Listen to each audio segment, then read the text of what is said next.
Hello, hello, welcome to another video. Today we're going to be talking about the microbiome again, but the topic today is going to be what is the difference between prebiotics, probiotics, and postbiotics. So let's get into that in this video.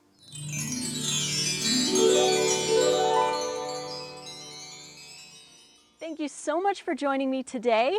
I'm excited to talk about this topic with you, but before we begin, as always, we've got 40% off any or all of our raw vegan recipe ebooks, oil-free and delicious. They are 40% off with code RAWFOOD40. The link is here on the screen or in the description box below. And if you like these videos, please don't hesitate to click like and don't forget to subscribe to my YouTube channel.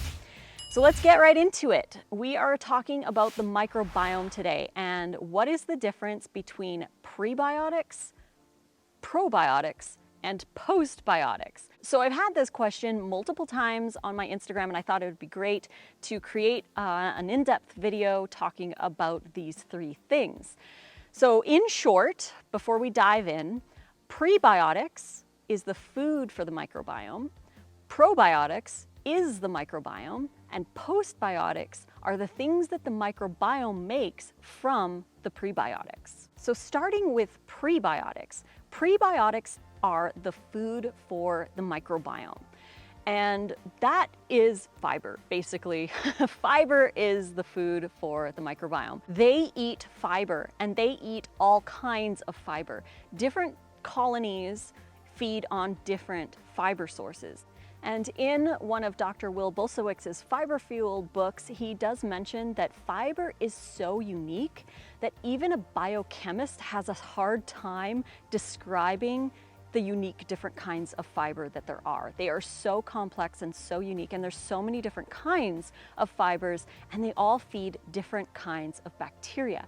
That is why it is so incredibly important to eat a wide variety of different plant foods, because each plant food feeds a different category of bacteria. Now, there is no fiber in animal products. Animal products are fat and protein, so they don't feed the beneficial bacteria. They do feed other bacteria, but those are the bacteria that don't give us all the cool, awesome stuff that we want from those bacteria. So plant foods give us the prebiotics that we need to grow a healthy and strong gut microbiome. So everything is dependent on the fiber that you're consuming and the variety that you're consuming, because these prebiotics feed the probiotics.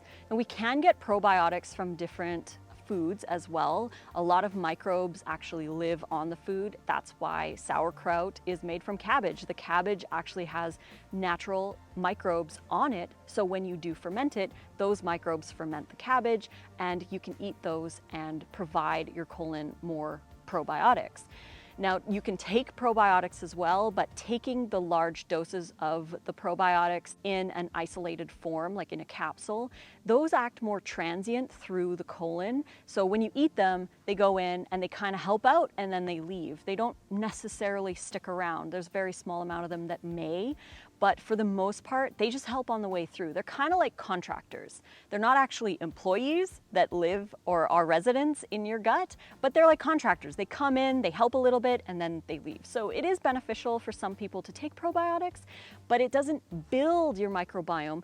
The way to build your microbiome is to feed your own microbiome, the residents that reside in your colon. So those are the probiotics, the little guys that live and give us what we want. And they eat the prebiotics, the fiber, and create postbiotics. So postbiotics are what we're looking for. This is the nutrition that we need to fuel our cells. Actually, the short chain fatty acids that they create feed our colon cells, the colonocytes, and they actually help to heal up and seal up the leaky gut. So eating more fiber actually helps heal leaky gut. You have to go slow again. Start slow with the fiber, start to feed those bacteria, and the more short chain fatty acids that they create, specifically butyrate, feeds the colonocytes and they can help heal the leaky gut. So it is counterintuitive to what a lot of people teach out there, that fiber is bad and all these anti-nutrients cause leaky gut. It's actually the opposite.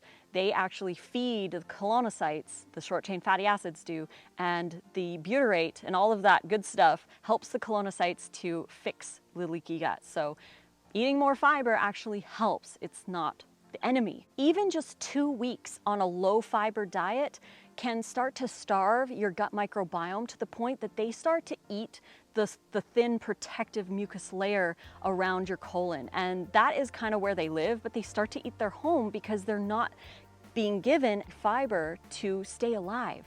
So it's super important to make sure that we constantly feed these guys. They live within us and they live symbiotically with us. So when we give them food, they give us these postbiotics, which are so incredibly helpful for us.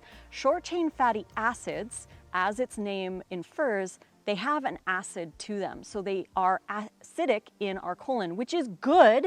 This isn't about acid-alkaline balance or anything like that. We need these acids to help prevent the growth of the pathogenic pro-inflammatory bacteria that can also reside in our guts. So the short-chain fatty acids actually benefit us further by keeping in balance those pathogenic bacteria, keeping them at bay. When we don't have a lot of short-chain fatty acids, meaning we don't eat a lot of fiber-rich foods, then those pro-inflammatory bacteria can take over and cause a lot of unnecessary inflammation and cause a lot of discomfort. So it's super important, yet again, to eat fiber and eat variety. We gotta feed those guys so that they can create these short-chain fatty acids, which are incredibly important to our overall health.